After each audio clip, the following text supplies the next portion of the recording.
Good morning, everyone. So it's Joe here once again, and welcome back to our channel. So as usual, naka-break na naman po tayo, and time check. It's 4:50 a.m. and as you can see, nakapagluto na ako kasi kanina pa ako naka-break ng 4 a.m. So for today, since nag-crave ako sa fried rice, gumawa tayo ng tuyosilog. So samahan niyo ako, pakikita ko sa inyo kung paano ko niluto ang tuyosilog ko.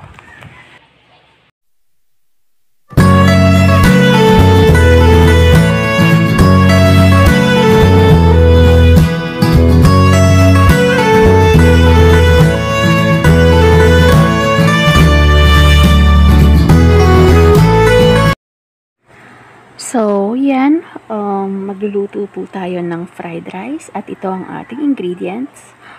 Una-una, syempre, ang ating kaning lanig or bahaw. Meron din po tayong tuyo, itlog, at 2 cloves of garlic. And then, syempre, ang ating salt and pepper para sa lasa. So, una, nagpainit na tayo ng kawali. Lagyan na po natin siya ng mantika. So, kanina ko pa to ininit, no? Yung kawali, mga 2 minutes na. Pero low fire lang naman. So, kung naririnig niyo ulit, tumitilaok na yung mga manok dito sa paligid namin. Ayan. Spread lang natin yung mantika sa ating kawali. Narinig niyo umuubo si nanay. Gising na rin.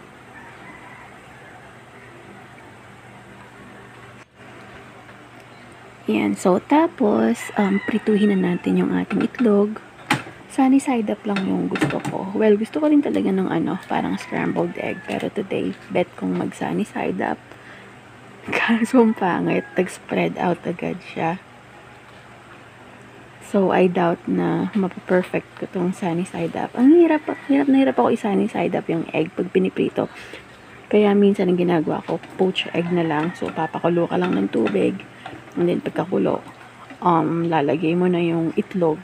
So, minsan nilalagyan ko siya ng konting vinegar para sa lasa. Hindi na ako naglalagay ng salt kasi may sarili ng alat yung egg.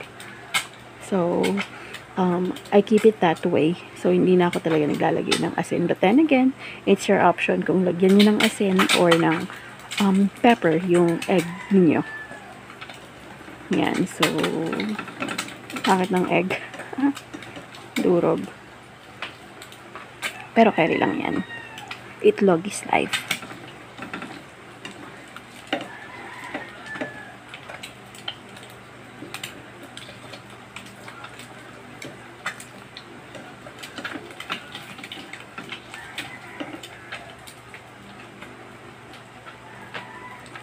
Ay, kumalat na sa gilid. Hindi na siya bilog.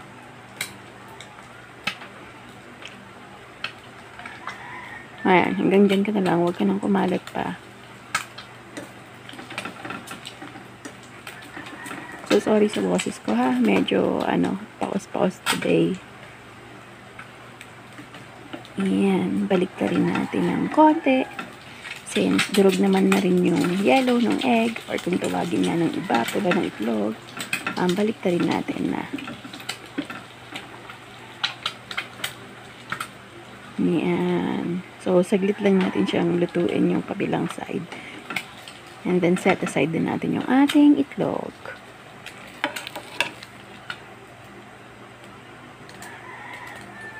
Ayan.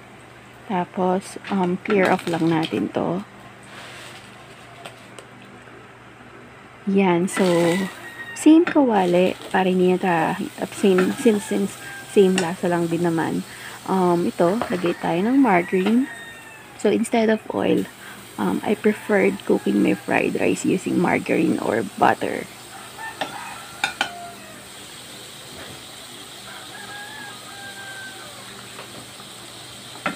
Yan. Spread lang uli natin yung ating margarine sa kawali.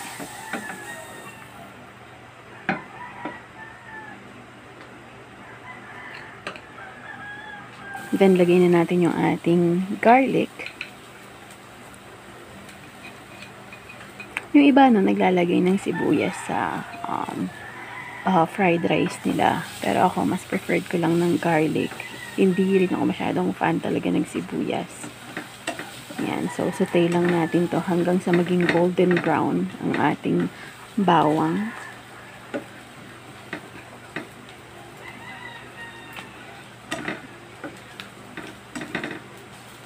Yan.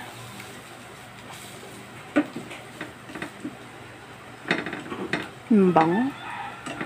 Napakabango. So, one reason pati kung ba't gusto ko ng margarine or ng butter kasi ang bango nila pagka niluluto mo. Ang bango nila sa pagkain.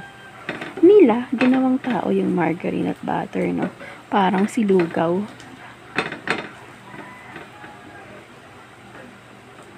Ayan. So, let's just wait hanggang sa maging golden brown na siya.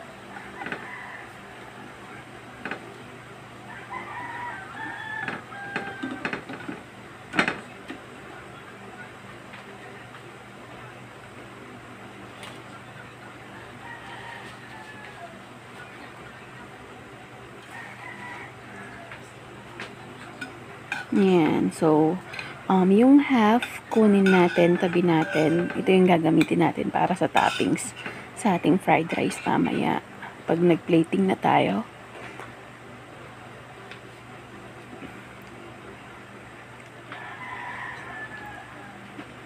Ayan. Tapos, lagay na natin yung ating bahaw or kaning lamig.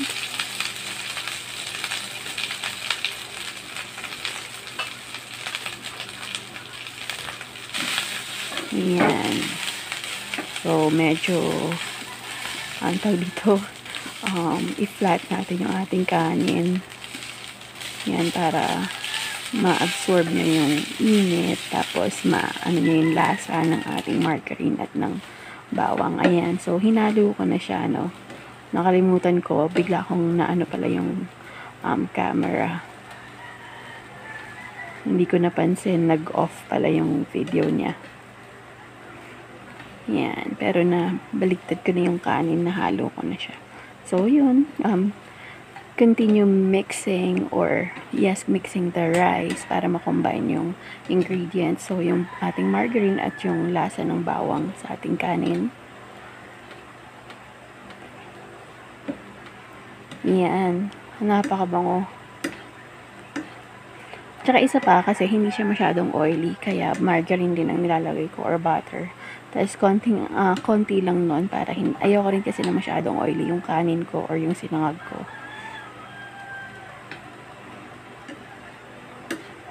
And then low fire ko siya niluluto. Yan. Medyo nasunog na yung ating mga bawang. Pero carry lang kasi nakaka-add siya ng aroma tsaka ng lasa sa kanin or sa sinangag.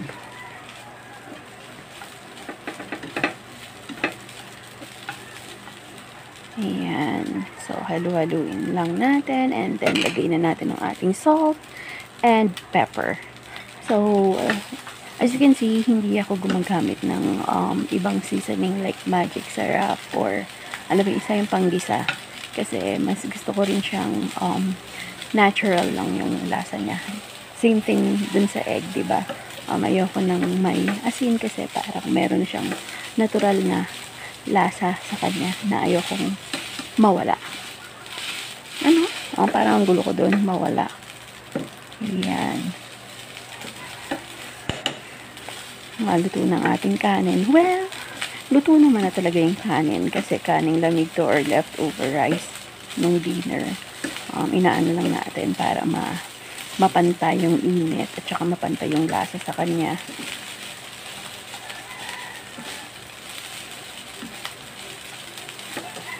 Ayan.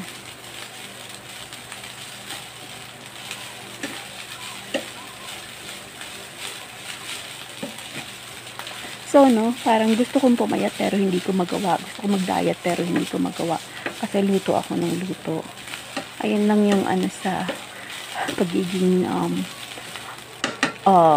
work from home mo or work from home setup ka. Kasi nagagawa mo kung ano yung gusto mong gawin. Naluto mo yung kung anong gusto mong lutuin. So, tataba ka nga talaga. Yan. Okay na yung ating kanin. So, siset aside ko lang to para maluto na natin yung ating mabangong tuyo. So, same pan pa rin mga kapatid. So, lagyan natin yung ating mantika. Painitin lang natin ng saglit. Since mainit pa rin naman yung ating kawali dahil ito yung ginamit natin sa pagsasangag.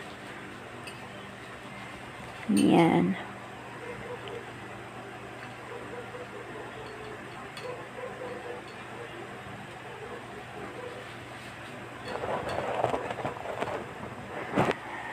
So, yung mga aso at mga manok dito sa paligid nag-iingay na. Kung naririnig ninyo sa background, gising na sila. Yan, lagyan na natin ang ating tuyo. 3 lang kasi ako lang naman ang kakain. Pero ang daming kanin, no? Hindi ko naman kakainin lahat yun. So, konti lang nun. Yan.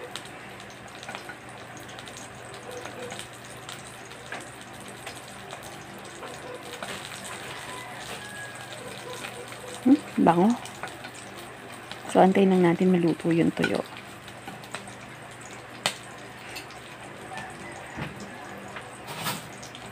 Ganyan lang talaga ako, konti pag mantika, no?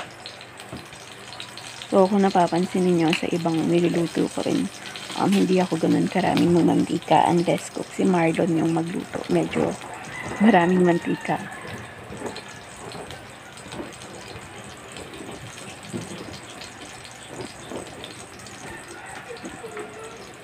Yan. Ang bango niya. So, check natin yung kapilang side niya kung luto na. Flip lang natin. Yan. Amoy tuyo.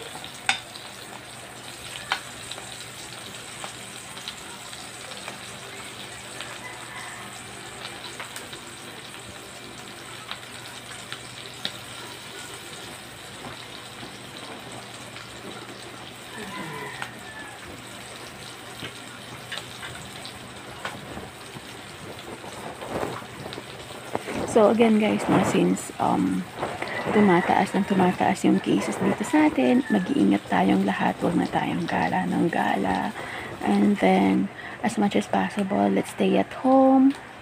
At saka mag-iingat tayong lahat. Lagi tayong mag-alcohol, maligo, maghugas ng kamay, mag-vitamin C. So, mahirap na, di ba? Lalo na't napakamahal ng sakit na COVID-19. Ayan. So, flip lang ulit natin para mas luto siya kasi medyo hilaw pa yung kabilang side. And then, done na tayo. So, there you go guys. Ito na po ang ating Tuyosilog. As you can see, this is my version. Nilagyan ko lang siya ng kamatis and cucumber sa side. Ayan. So, if you like this video, give this a thumbs up. Hit subscribe para sa mga hindi pa nakasubscribe and the notification bell. So, thank you so much for watching.